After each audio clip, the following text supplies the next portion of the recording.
Some people argue fall is the best time of year in Michigan, but hey, maybe you're trying to go somewhere warmer. If that's the case, is now the best time to fly, or should you be booking now for a trip down the road? For some top-notch travel tips, we're joined by owner of Cadillac Travel Group, David Fishman. Thanks a lot for coming in this morning, David. Thanks for having me. So, first off, fall, a lot of people like to get away. Why is fall a good time to travel?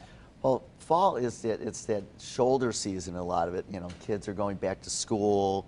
People are going, it's the end of the summer thing. So there's always deals at resorts and cruise lines and things. The other things you run into with cruise lines, everyone worry about hurricanes, but yeah. Cruise ships, they don't put them in harm's way. They might change your itinerary a little bit, but there's deals because people aren't traveling as much. So it's a great time to take advantage of those deals and get away when, put the kids back in school, get someone to take care of them, or if you don't have the kids, it's even better because then you can get better deals in the fall. That's right. Kids are in school. A lot of people can't travel because of that. So, when it comes to ways to save, why don't you highlight a few of the biggest ways that people can save when they get away? Well, first of all, number one, with a bullet will always be flexibility. If you're flexible, you can save money. Number two is then, once again, we're getting the shoulder season, or you go in an off season to places. You start going into Europe, which has been insane, up 300% this year. You start going into the later in the fall, which is a great time to be there, but less people there, and so the price will go down because more availability, better rates. Other thing is look at days of weeks to travel. That's the other thing. People go, they're used to going away on a Friday or Saturday, coming back on, or coming back on a Sunday and leaving on a Sunday or whatever it is. If you travel on Tuesdays, Wednesdays, and Saturdays, you will save money on your airfare.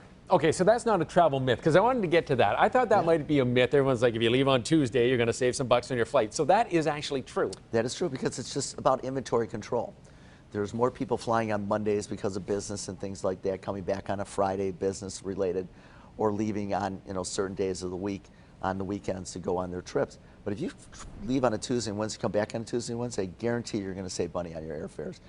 And if you plan ahead, you'll save even more money. Yeah, okay. That's a key. Airfares come out 300 days ahead of time. Oh, geez. Yeah. I see. I'm more like a month to 5 weeks. Yeah. That's the max I look ahead. So you do save substantial if you can plan your vacation far in the future. Yeah, okay. Absolutely. Because it's, it used to be more that they would release some seats or deals last minute, but now it's all about the people buy it sooner because they know if you're going last minute, you're going to pay more because you want to go and you need to go. So they get you when you travel last minute. And you don't have that flexibility like you mentioned. Now, a lot of people have Sky Miles, or they have a credit card where they accrue points that they can use for, travel rewards, let's say. What's the best way to use those points? Well, that's interesting.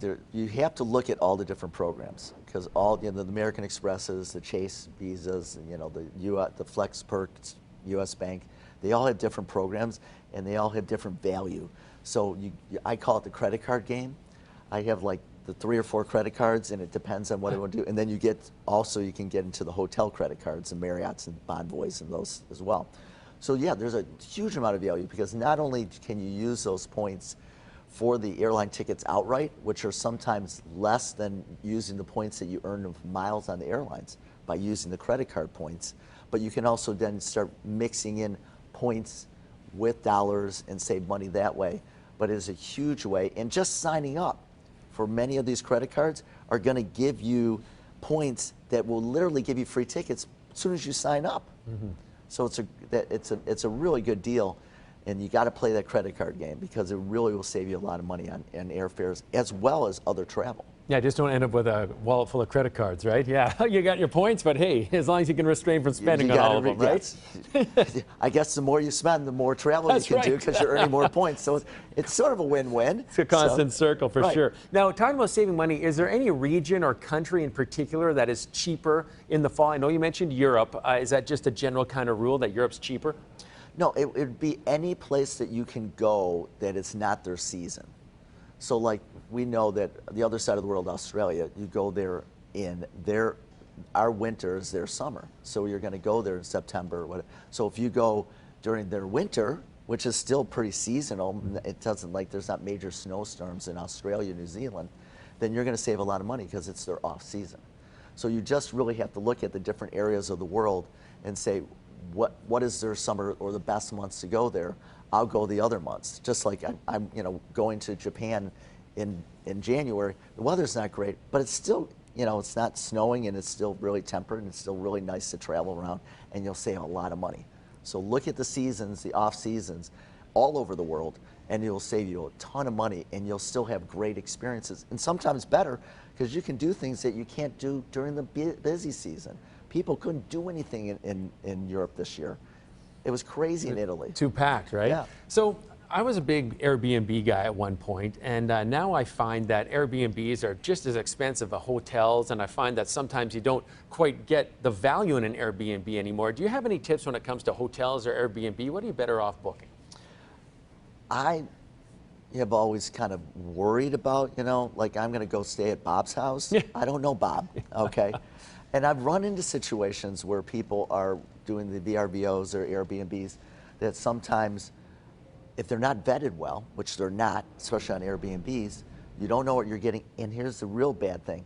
People will cancel on you, okay, last minute. And I've had that happen a lot with people recently. They say, you know what, I'm going to stay home, so you can't use my home. That's a huge problem. So I lean towards going through, either travel professionals or companies online, and got to vet these well, that vet their properties, vet the owners, so you know that you're going to get what you pay for. All right. As in hotels, I lean towards a lot of hotels a lot of times, because then I know I'm really going to get, the availability is going to be there, and you're going to get what you pay for. Yeah, a certain level of quality control for Right. sure. Let's just finally talk about when you need some ground transportation. Is it best to rent a car? Sign up for some kind of bus package or a train? I guess it depends where you go, really. It really depends. I mean, the train system, obviously, in Europe and some other parts of the world are fantastic. So that's a really great way of going, and it's a lot easier and more relaxing. And I mean, the train stations are easy to navigate and become even easier. With, your GPS is on your phones now, it makes it easier to get around all over the world. Much easier. It used to be, you couldn't read the signs and didn't know the language, and it became really difficult. So renting cars in certain areas work out well. Still doing Ubers and things like that will work for you depending on how much you're traveling outside of an area. If you're in a city, then it's okay to Uber. And Ubers, or Lyft, it's pretty much become universal. So that works out really well. So you got to look at where you're going, how far you're going, and then plan it accordingly, and then you'll save money and also make it so it's more comfortable. Saving money, that's what it's all about. David Yeah. Fishman from the Cadillac Travel Group, thanks a lot for dropping by. My Helping pleasure. everyone save some money on your Thank next you. trip.